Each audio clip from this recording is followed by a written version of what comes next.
There is a story happening in a house on your street. You see the family at church, at the grocery store, at school pickup. You see a portrait of a normal life. But often, the most dangerous stories are the ones we can't see. The ones that unfold in the quiet spaces, just below the surface. This is Peace Interrupted. Season 1, Sarah's story, is brought to you by The Journey and the Process. You know, we talk a lot about the hard stuff, trauma, abuse, and the toll that it takes on your mind, body, and spirit. And we want you to know you don't have to walk that alone. The Journey and the Process is a trauma-specialized counseling center committed to helping individuals heal from deep wounds through clinically excellent, biblically grounded care. With offices in North Carolina and Texas, telehealth services across 5 states, and biblical counseling available globally, our team of highly trained Christian therapists and certified biblical counselors integrate faith and whole person, evidence-based practices to address trauma at its root. We believe that healing is possible because Jesus still sets the captives free. If you're ready to take that next step toward peace, visit www.thejourneyandtheprocess.com. Trauma doesn't have to eat your lunch forever. There is hope, and we are here to help you find it. Well, friends, welcome back to Peace Interrupted. Thank you so much for joining us as we continue to discuss Sarah's story. Today, our friend that we're interviewing and talking with is Tabitha Westbrook. Tabby is already familiar to you guys because we mention the journey and the process every episode. But that is where we know Tabby from the journey and the process. I'll let her talk a little bit more about her ministry and the work that they do there. So, Tabby, welcome to Peace Interrupted. Thank you for having me. I'm glad to be here. Hey, fill us in a little bit about the journey and the process. You have carte blanche to do whatever you like at this point, since you are sponsoring the show. Well, we are a counseling and coaching ministry. We have an office in Wake Forest, North Carolina, and one in Flower Mound, Texas. So if you need licensed trauma therapy, we can do it in one of those locations. Or if you need biblical counseling or coaching, you can be anywhere in the world. And we specialize in helping the worst of the worst. So if it's the worst thing you can imagine, that is who we work with. And so we specialize in domestic abuse and coercive control for the Christian church. And we also help people heal from really awful traumas, whatever they might be. And I would tell you stories, but we are not trying to make the audience any more dysregulated than they might already be from the story itself. But if you're like, she would never understand, we probably do. Yeah. Praise the Lord for you, Tabby. Thanks, buddy. Hey, speaking of the story that we are familiar with, I would love just some general feedback or thoughts about Sarah's story from your perspective and your work. What did you find striking or accurate about Sarah's story? Well, I wish it wasn't such a familiar story. In our practice, it is a story similar to those that we hear day in and day out. And it's heartbreaking because we hear the stories where, you know, the victim goes and tries to get help, often from her church to start with, and it's not understood and sometimes made way worse. And that is really tough to hear. And to know the fear and the trembling and the difficulty and the confusion that victims have as they try to find resources and try to get help, all the while often feeling like, well, it's my fault. It must be my fault. I must have done something. What stood out to me beautifully was that Sarah's family supported her. And that's not always the case with victims. So it's always delightful when we do get something like that in our practice, where the family is like, what do we do to help? And that is a delightful thing. So, you know, knowing that that doesn't always happen, but I'm glad that it happens in this story is a delight. Yeah. And we wanted to communicate or illustrate coercive control in a way that honored so many of the victims that we work with. And while it's not everyone's story, there are elements that I think a lot of our audience can relate to. There's certainly things, while we did not highlight trauma in the episode, there's definitely aspects in which I'm sure you were interested. Can you talk to us a little bit about trauma care? Because I think some of our audience may not be familiar with how trauma-informed care might be a little different than traditional talk therapy or biblical counseling, and how we can weave that into our approach. Yeah, well, first of all, I think it should be really common. I'll just be very honest about that. In this day and age, trauma is quite ubiquitous. And I think some folks feel like, oh, we're overusing that word. And I would say in some places we probably are. But we have to understand the impact of what it is inside of someone. So one of my favorite definitions of trauma isn't what it isn't what happened to you, but what happened in you because of what happened to you. And in the absence of an empathic witness, which obviously someone in an abusive situation does not have, right, empathy from their partner. In fact, their partner is the enemy. And this person who should be loving you and cherishing you and doing all the things that scripture says that you're supposed to do when you're a spouse is doing none of those and actually working to harm you. They're living out of the fruit of the flesh, if we want to go into Galatians 5. And so when that happens, your world is upside down. And the way that God created our brains is to try to make sense of things, but it ends up breaking the bond, if you will, the pathway between your prefrontal cortex, or your thinky parts up here in the front, and your feely parts, so your amygdala and hippocampus and all of that stuff in the back. Yeah. And so you don't have time or place. So when a victim goes and says, this is happening to me, it's probably out of order, and they might look super upside down and dysregulated and emotional. And a lot of times pastors or counselors that haven't been trained in understanding what we like to call trauma brain, then they don't have the paradigm, and they're like, well, she sounds crazy. And that's not what's happening. It's that her brain is trying super hard and her body is trying super hard to process something that is deeply egregious. And in some ways, it's a protection mechanism from our good God to manage something that is unmanageable. So I think when we see it that way and we go, oh, this is her brain and body trying so hard to figure things out. And, let me come alongside her. That makes a huge difference. We call it in our practice the ministry of presence. Sure. It's that being with. And that's what Jesus did with us, right? He did not consider it anything to take off all of what he had, all of his power, and condescend down to be with us in a human body. I mean, like, what? Mm-hmm. And so if he does that, if that's the example of our Savior, then that's the example that as people helpers, whether you are licensed, whether you're a biblical counselor, whether you're a pastor, elder, lay counselor, whoever you are in the people helping space, that should be goal number one. How do I exercise the ministry of presence and bring the Holy Spirit living in me to this situation with this person that is struggling? That's so good. I think it was our friend Bob Kellerman, who I first heard contrast what we used to call in biblical counseling, nouthetic counseling, with paracoletic counseling. And he was saying that they are not mutually exclusive, that the same God and the same word that calls us to admonish is the same one that calls us to be with, to come alongside.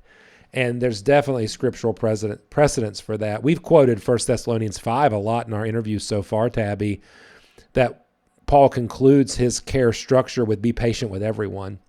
And I do think within part of being trauma informed, as you're describing that, is, am I willing to sit patiently with someone and not rush ahead?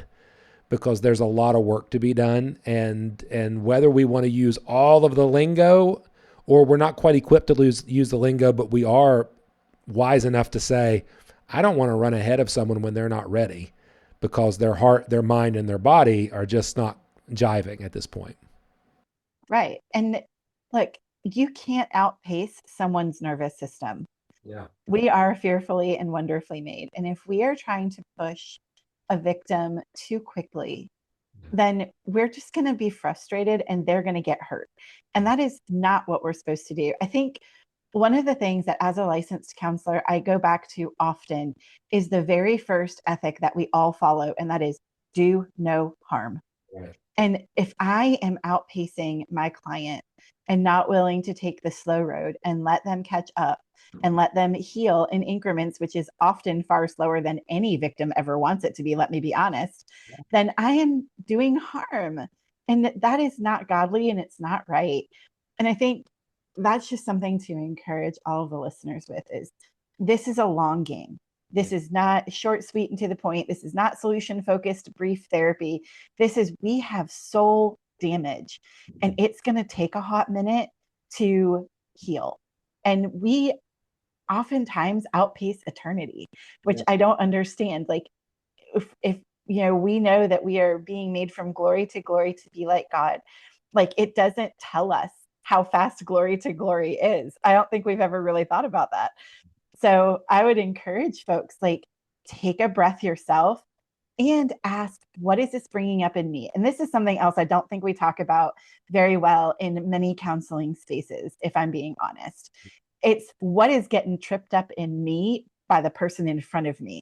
The fancy term that we use as licensed humans is called countertransference. That is all of my stuff getting stepped on by your stuff. And I better check in and find out, like, is it I'm uncomfortable with your pain? I don't know how to sit in the darkness with you, or I'm losing hope, or what is it? Is there some piece of my story that is similar to your story and I've never talked about it? And maybe I need some care and kindness, you know, not from your client, by the way. Don't ever do that. Go get it from somebody else, if I'm being honest here. But you know, what are we bringing to the table? And this is where I think knowing what's happening in yourself is really important, and asking the Lord for that wisdom. James says, if we lack wisdom, ask and he will be given to us liberally and without reproach, which means a lot of it and without God being mad at you. Yeah. Man, well said, buddy. I think what I hope our listeners are gleaning is that there is a commonality, a common thread that we can all share, regardless of our methodology, our role, our position on the team.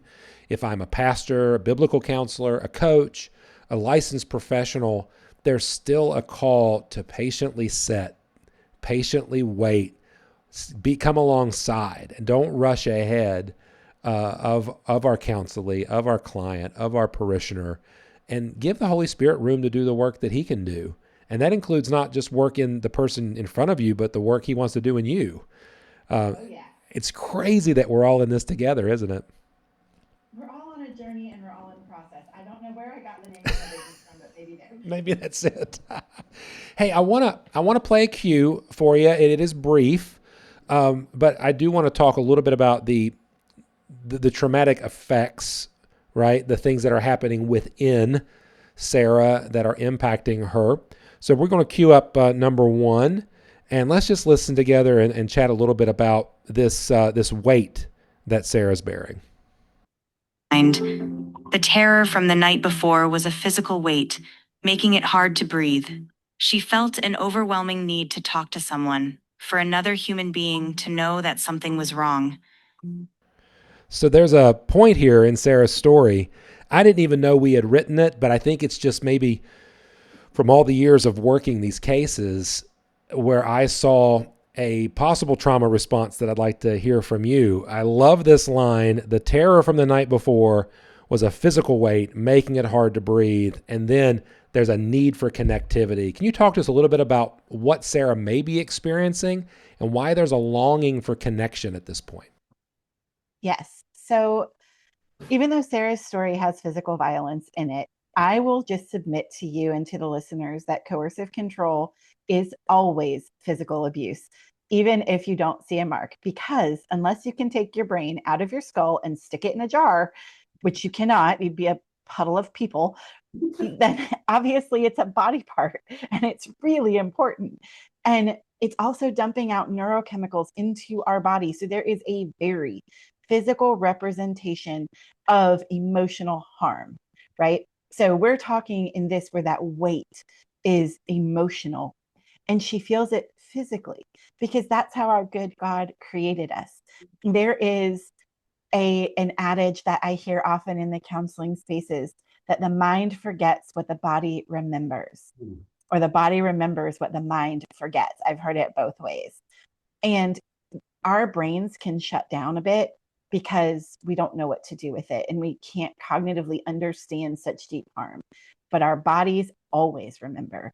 And so if you ever have had this experience, and for people who maybe haven't been in an abusive situation or a high trauma situation, if you ever think about the time you were embarrassed in kindergarten when maybe you wet your pants, or if someone made fun of you or you tripped on the playground, any embarrassing moment, I want you to bring that to mind right now and tell me what happens in your body, because you will feel it physically. Yeah. And you'll have that same ick feeling, right? Sometimes we can't even put words to it because it's so visceral. And so the weight that Sarah is feeling is that overwhelming crushing of oppression. And we know that our God is not a God of oppression. And the reason she wants to be talking with someone is there's the, am I crazy? Is this just me? And I need somebody with me. Again, we are created for community by community. If we believe our triune God is a community, and I personally do, then he created us with a need for others.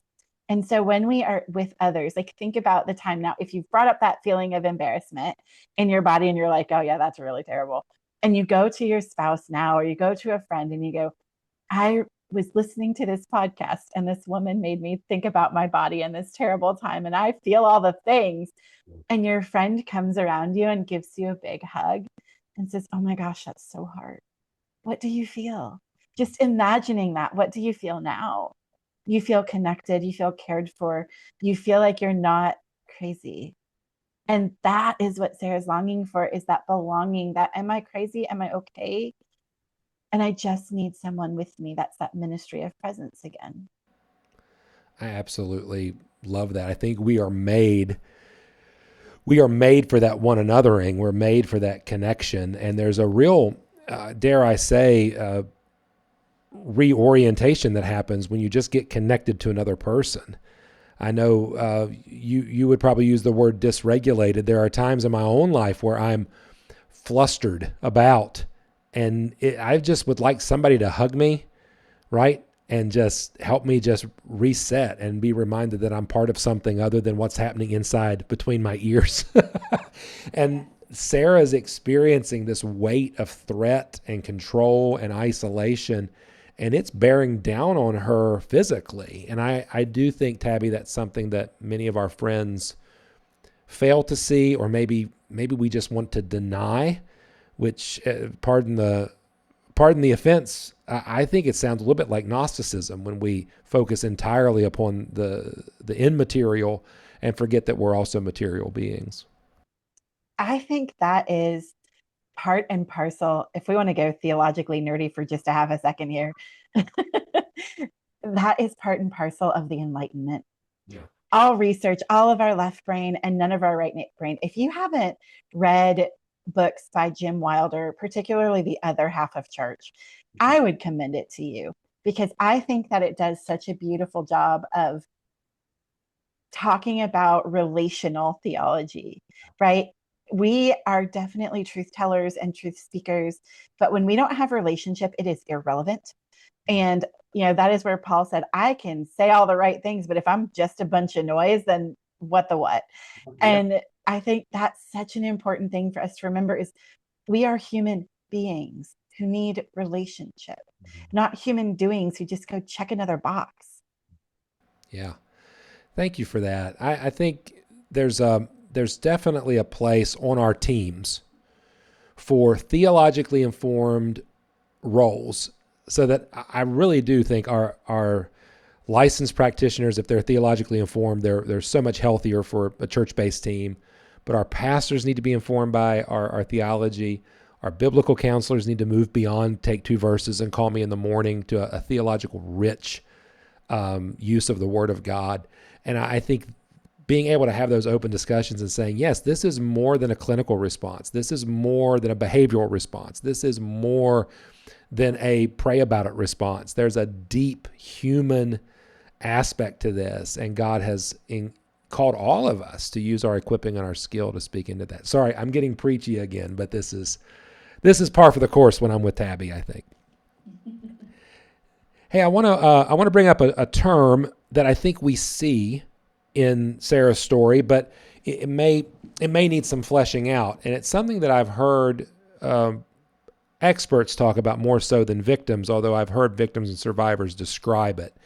And that's institutional betrayal. There's something that I think we experience here, and I don't think it's intentional. I really don't think that the law enforcement officer, or the pastor, or the counselor, or the bystanders are necessarily working against Sarah. I think maybe by being ill-informed or ill-aware, they're contributing to betrayal in well-meaning ways. Could you talk to us a little bit about this idea of institutional betrayal, maybe how Sarah's feeling this as she's trying to navigate this problem along with bystanders, pastors, therapists, and law enforcement? Yeah. Oh gosh, institutional betrayal makes it all the worse, right? So your intimate partner has betrayed you. They have egregiously harmed you. And you go to the people who everybody told you when you were a little kid, if you're in trouble, go and ask for help of someone in a uniform or someone in the pulpit. And when they don't, it is a massive wound and often an additional traumatization, depending on how bad it is, right? And I'm not shading any pastors or law enforcement or therapist or biblical counselor or lay counselor, because look, man, we all can get it wrong sometimes. And if you're not educated, your likelihood of getting it wrong is much higher. So I would very much commend to folks, please learn about this. It is happening in 1/3 of relationships. And I don't care where you put your feet, what your job vocation is, you are going to see it if your eyes are open. And that's really important, because when you don't see it, all of the people who are supposed to help you and love you either don't, or they actively harm you. And that is devastating.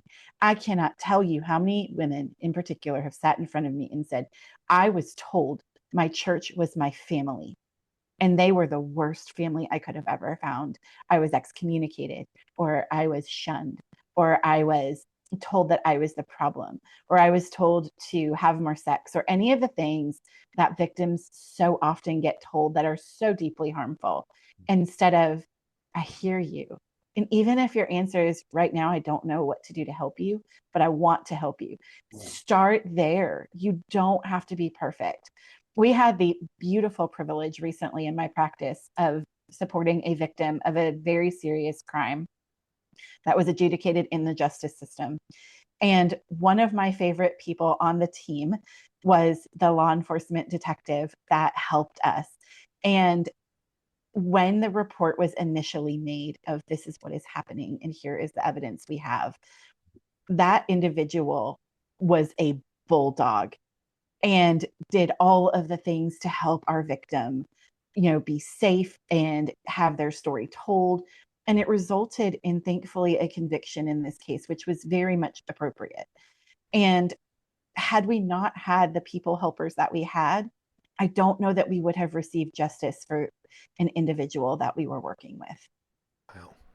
Praise the Lord for that. I think that's why, one of the reasons, having seen this institutional betrayal, having worked as long as I had in corrections, and having seen the justice system fail folks, and having worked in the church and seen the church, as you pointed out, fail folks, having had the assumption that licensed clinicians were all equipped to handle this work, and then see it's really not as effective as I thought it was, that not everyone's trained.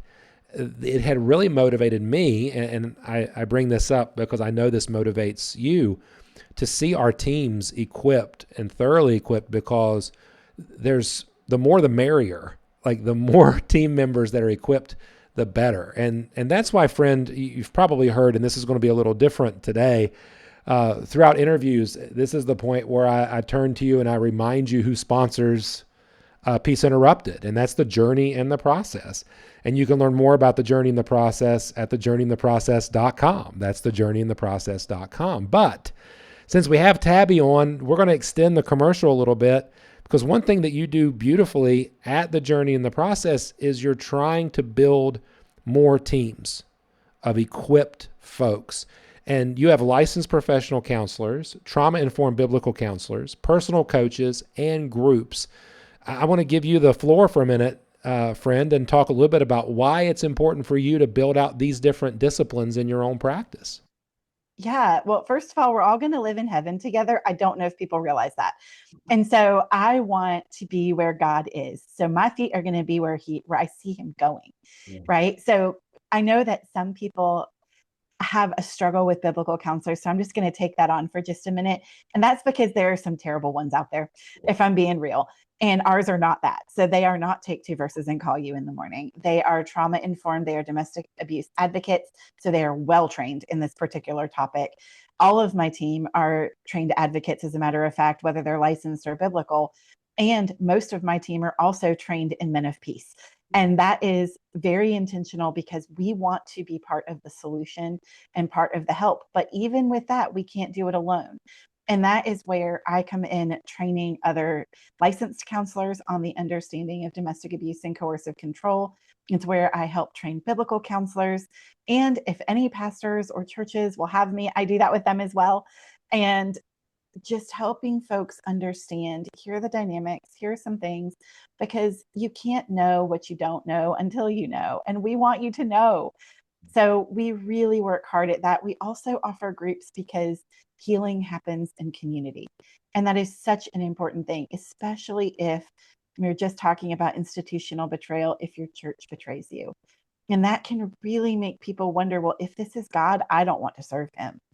And it's not God. I think that's one of the things we're here saying is that looks nothing like God. Quite frankly, God gets in the dirt with us. Yeah. But we want to help people really wrestle with that relationship and hopefully come to some healing places without it being spiritually bypassy, which means that's where you like take Romans 8:28 and you're like, well, all things work together for good. Well, yes, they do. But boy, is that minimizing to somebody's pain. And could we just not? That'd be amazing. And so we really want to sit with people and help them walk out of the valley of the shadow of death. One of the things we talk about with our clients is, we will be in the valley of the shadow of death with you, but we are not making camp. We are going out the other side because that is where Jesus leads us. And he protects us. It's his rod and his staff that comfort us. And so we want to truly comfort others with the comfort we ourselves have been given by God. And we want to teach other people helpers to do the same thing. And so that is really the ethos of our practice is we are on mission to help people heal, to help people learn, and to hopefully one day work ourselves out of a job this side of heaven so that we can do something else. Because I don't know anyone that takes joy in the fact that this is what we have to do. Yeah, very well said.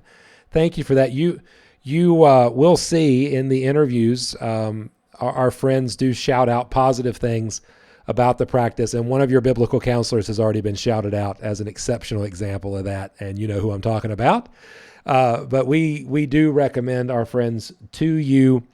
You don't have to carry the weight forever, friends. Start the conversation today at thejourneyintheprocess.com.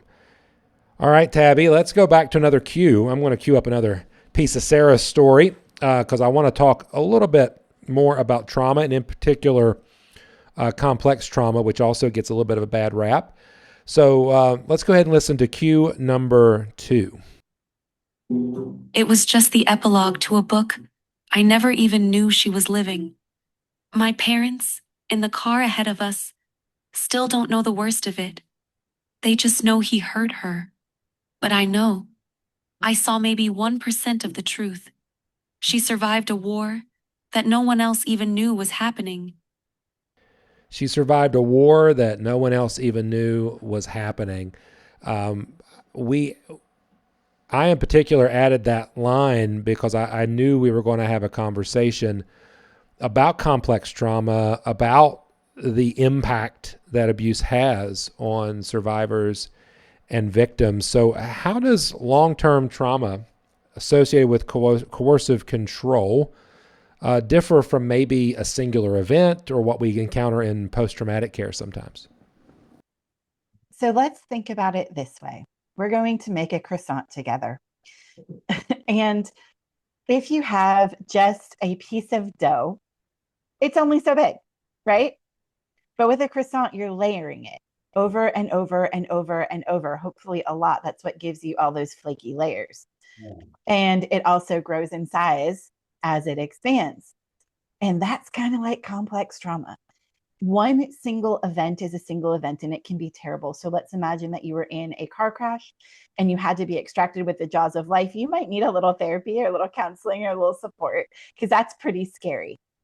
But imagine that happening every single day in various ways. Imagine feeling like you can't leave your own home. And we have worked with victims who their batteries will be removed from their vehicle so they can't leave the house. There will be cameras everywhere, inside, outside. And if the victim does something that the perpetrator does not like, then the perpetrator shows up at the door in the house and there is hell to pay. And so imagine that as a layer of your trauma croissant, if you will. And I'm sorry if I'm ruining croissants for people right now. And you end up with all of these layers that stack on top of each other. And that makes it far worse because you don't have safety in the world anymore. And if you had developmental trauma, which means stuff that happened when you were a kid, so let's say you grew up in an abusive or destructive family, or you grew up with a significant amount of neglect, or parents who, God forbid, trafficked you to get their own drugs, which is something we have worked with quite a bit, and then you end up in a coercively controlling relationship, it's going to be that much worse. And recovery takes that much longer because, again, you have to unfold all of those layers of the croissant. And not only that, but you have to rebuild something completely different, a whole new croissant that is built on health and care and kindness. So we're going from essentially a deadly pastry to a live pastry, but we have to disentangle it first. And it's a lot for people. Sure.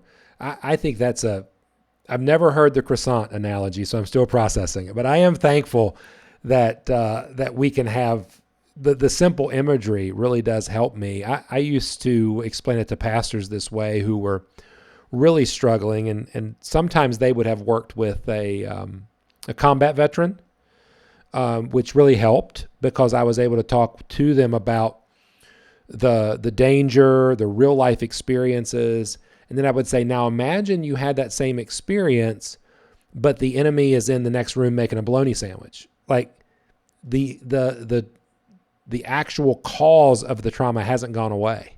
So use your example of the car accident. We understand somebody having a violent car accident and surviving is going to need care and patience as they get back in a car. There's going to be triggers related to that stretch of road or similar events. And for some reason, it's more difficult for us, I think, to recognize that when one partner has caused such severe harm, like Mark has to Sarah, that it really isn't a matter of forgiving and forgetting, which isn't even a biblical principle. There's a lot of layers there. And that clip that we just played was Chloe realizing that she only saw the tip of the iceberg. Yeah. When it becomes overtly physical, that is often when people start paying attention. And that could be 20 years in, it could be 30 years in. And the perpetrator could also be somebody you deeply care about. And this is where I think pastors have the hardest time. But they're so wonderful. They're a deacon, they're an elder, they're a fill in the blank. And I would just remind people that abusive individuals aren't abusive everywhere all the time. They are going to be someone that you've never seen inside their four walls. And when you know what to ask and how to pull some threads, then you might get a little glimpse of that if you know what you're doing and you're trained.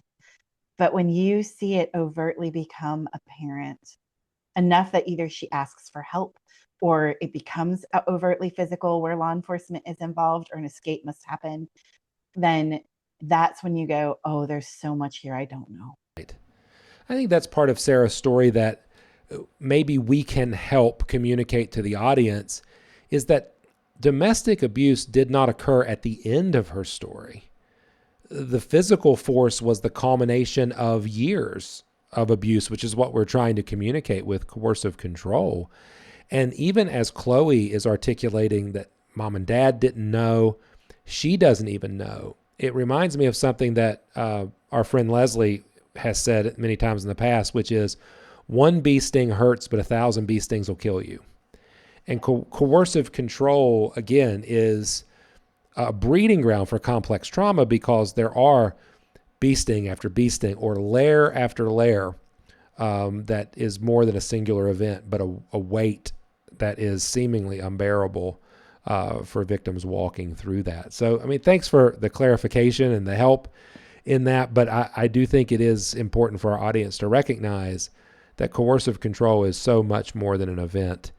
And the odds are good that Sarah had experienced physical harm even before we saw it. Yes. I'll also say this: the number of survivors that want to die by suicide is very high before they are free, if they ever get free. And that is because not their lack of faith, but because the hope of heaven is so much more glorious than the hell that they are living in. And I just want to say that because I think when survivors particularly go to a pastor and say something like that, pastors panic and think, oh, this is a lack of faith. We just need to shore up their faith. And that is not the problem. You need to get them safe. That's a whole different animal. Yeah. And I think of some prominent cases where had folks stepped in differently, some that may or may not have made the news, then perhaps we would still have live victims instead of news stories today. Yeah. That's probably the area of training that is among the more difficult for me, is trying to help folks recognize the potentiality. If you do this work long enough, you are going to lose dear people. That we are doing as much preventative care as we can, but when you work thousands upon thousands of hours, there's going to be stories where either by suicide or homicide, you have lost a victim. Or in my case, I've lost 2 perpetrators that I was working with over the years. One by homicide, and the other through self-defense. And it's hard, whether it's a victim or a perpetrator, because these are people made in the image of God. And I think that speaks to maybe to the risk, and this is not in your packet that I sent you, but it's worth conversing about, my friend. There's risk in this work. Is there any warning? And I know you were meddling a little bit with me earlier. You didn't know it, talking about some of this, but I know I have had to do work when it comes to vicarious trauma or secondary trauma. You're probably the one most equipped to speak to this of all of our guests. Would you be willing just to share with our audience a little when it comes to helpers and just the self-care that we need as helpers stepping into this work? Absolutely. This is something I think in particular lay counselors, biblical counselors, and pastors don't hear enough about. And that is unfortunate. And I think that needs to change. We hear about it as licensed counselors, but I don't even think we hear about it enough. And a lot of counselors give it lip service. I'll just be honest with you. However, this work changes you. It leaves marks that you can't unsee, undo. There are things and conversations that I have seen and heard and experienced that will never leave me. And that's not a bad thing. It's just the way that the work is. But if I'm not giving myself care and kindness and I am not leaning into my own support, then I'm not going to be okay. I'm going to burn out because we were never meant to hold darkness like this on our own. And there are some things personally that I actively do, and I'll just share them to help me manage the darkness I stand toe to toe with all the time. One of those is at the end of the day, after the end of a counseling day, I will sit down on the floor or in a chair, you do what you are physically able to do, people. And I will imagine myself sitting before the cross and Jesus standing there with me, and I hand everything over to him. And sometimes it feels like it's stuck to me, right? And I'm a very visual person. You may need to do this a little bit differently or do something differently. But I just imagine pulling off what feels like dark leeches and handing them to the Lord and letting him take them, because this is his work anyway. And so that's one of the ways that I care well for me. Another way is one of my favorite devotionals for people helpers is by Dr. Diane Langberg. She has 2 volumes, and it's called In Our Lives First. Because again, you cannot, what she calls a trash city, walk around in trash city and not have some of the stank on you. And so we have to take care of ourselves. I think this is where events like conferences like PeaceWorks Live, where people helpers go and gather and learn together, are so vital, because we get it in a way that maybe other people who don't stand in this work often do. And so just being together is a delight. I think having really good friends in the work is really important, because I know I can pick up the phone and call any number of people that do this work as well and go, holy cow, this was a really hard day.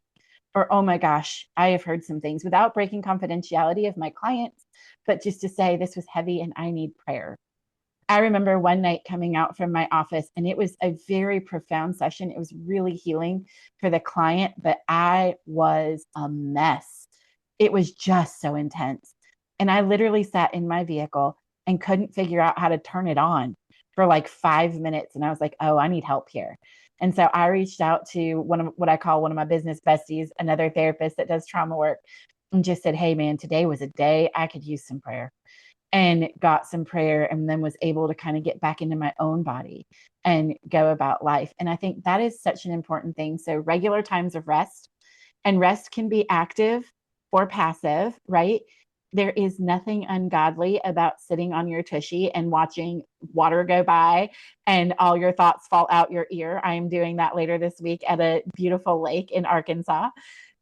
There is nothing ungodly about that. There's nothing ungodly about moving your body and hiking, even if you're like me and team sloth, and you'll get there when you get there. Whatever you need to do to help your body. And there's a lot of evidence out there that bilateral movement, rocking chairs, walking, things like EMDR, whatever, can really help you process hard things. And we are seeing hard things all the time. So no, maybe it's not my hard thing, but I care about your hard thing. I wouldn't do this work if I didn't care. And I will say, be mindful of burnout. If you're like, I cannot talk to another living human being, because if I hear another story, then you are either at or very close to burnout, and you need to take some care, because you will end up harming someone because you're trying to protect yourself. Yeah, well said.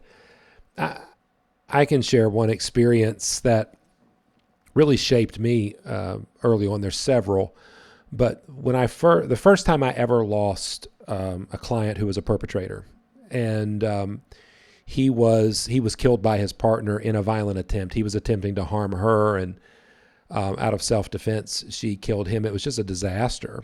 And trying to process that, I, for whatever reason, called our friend Leslie, and it was the best move, because Leslie Vernick loves me and understands the work. She just sat with me and asked me really good questions and reaffirmed who I was. And that was what I needed more than anything, was not to process the situation or adjudicate it or find out where I could have done things better, but just to have a friend who understood and let me be sad and hurt.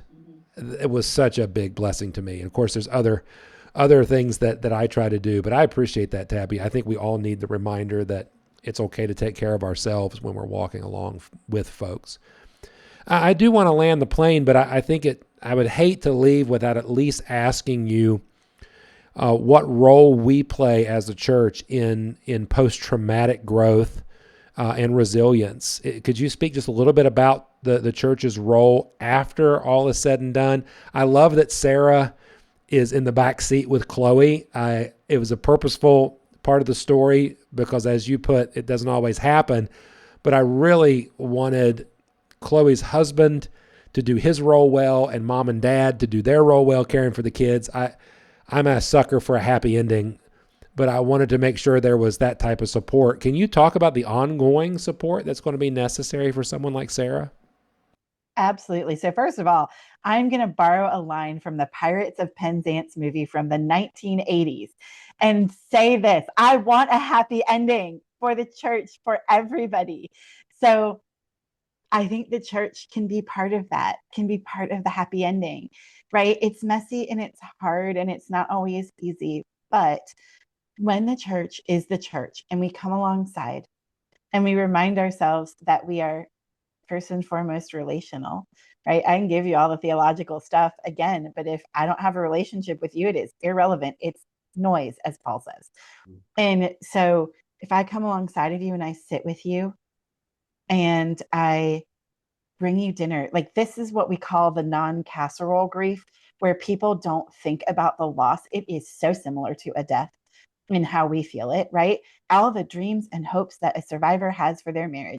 Nobody goes into marriage that I am aware of that I have ever met and says, I would really like this to end up in explosive, coercive control. That sounds like a great time. I would love to be beaten and flogged. Let's do this. Nobody says that. We all go into it thinking happily ever after, white picket fence, 2.5 kids and a dog or a cat or whatever, right? And so when that doesn't happen and you are forced to reckon with who this person really is and where your dreams are really going, then that is horrific grief. Make somebody some dinner, right? Is there something at the church where you can just come alongside? Can you help with the kids? Can you bring some meals over? Can you have groceries? Do a ding dong ditch with Instacart, like whatever you need to do, like to help this person feel cared for. And sometimes it is listening to the same story 745 times because survivors are trying to process it. And remember, everything's in the feelies and they're trying to get it to the thinkies. And so, yes, you might hear stories over and over again. And that's okay, to be with someone and to invite them. And this is especially true for our single sisters. I think the church sometimes often maybe forgets about singles and not in the like, well, you should go get married, but in the, hey, why don't you come to our house for dinner? Hey, we would love to have you go on this adventure with us, whatever it is. I had the most fun. I am a single woman.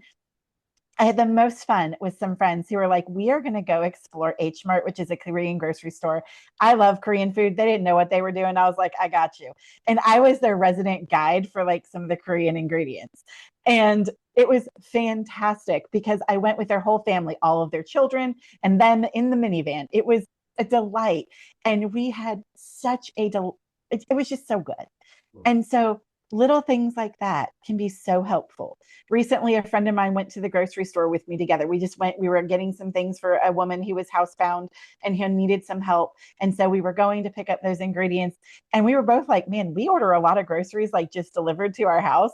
And we were remarking on how good it was to go together and just be ridiculous in the grocery store and sing the 80s music because we are women of that age. And it was so helpful. So, hey, sis, you want to go to the grocery store with me? Hey, sis, you want to come over for dinner? Hey, sis, let me send you dinner. Whatever it is. Like, those are little tangible things that the church can do. And then in women's Bible study or, in a Bible study situation, maybe don't start with, how long have you been at the church and how long have you been married? I literally left a Bible study because of that once. Because everybody was like, I've been at the church 45 years and I've been married for 73 or whatever it was. And I was like, hi, my name is Tabitha and I'm married to Jesus. And that's literally what I said. And I never went back because I didn't feel welcome. So how can you be a truly welcoming home to everyone who might have some brokenness that they're bringing with them? And spoiler alert, church, that's everybody that walks in your doors.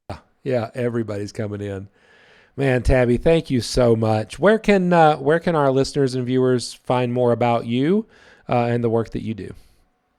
They can find us at thejourneyandtheprocess.com. You're going to have to spell out and. It is not, any symbols or anything else. And yes, I know that's a lot of words, but it also makes a lot of sense. You can also find me at tabithawestbrook.com. So whichever one's easier for you to type, they both link to each other. But for all of the services that we offer, please come to thejourneyandtheprocess.com. We would love to help you whether you are a church, a survivor, whoever you are, if we can help you walk in healing or walk in understanding, we are there for it. Man, thank you so much, friend. And thank you, listener, viewer, for joining us for Peace Interrupted. If you'd help us out, would you rate, review, subscribe, follow, whatever the platform you're listening or watching on asks you to do? It just helps them know that you value Peace Interrupted, and it also allows other people to find Peace Interrupted. Would you share this episode with somebody that you think might benefit from our discussion? And certainly, please, share Sarah's story so we can expose coercive control to the church. And as the Bible reminds us, friends, the light shines in the darkness, and the darkness has not overcome it. Until next time, peace to you. We talk a lot about the hard stuff. trauma, abuse, and the toll that it takes on your mind, body, and spirit. And we want you to know you don't have to walk that alone. The Journey in the Process is a trauma-specialized counseling center committed to helping individuals heal from deep wounds through clinically excellent, biblically grounded care. With offices in North Carolina and Texas, telehealth services across 5 states, and biblical counseling available globally, our team of highly trained Christian therapists and certified biblical counselors integrate faith and whole person, evidence-based practices to address trauma at its root. We believe that healing is possible because Jesus still sets the captives free. If you're ready to take that next step toward peace, visit www.thejourneyandtheprocess.com. Trauma doesn't have to eat your lunch forever. There is hope, and we are here to help you find it. Now, let's get back to this week's episode.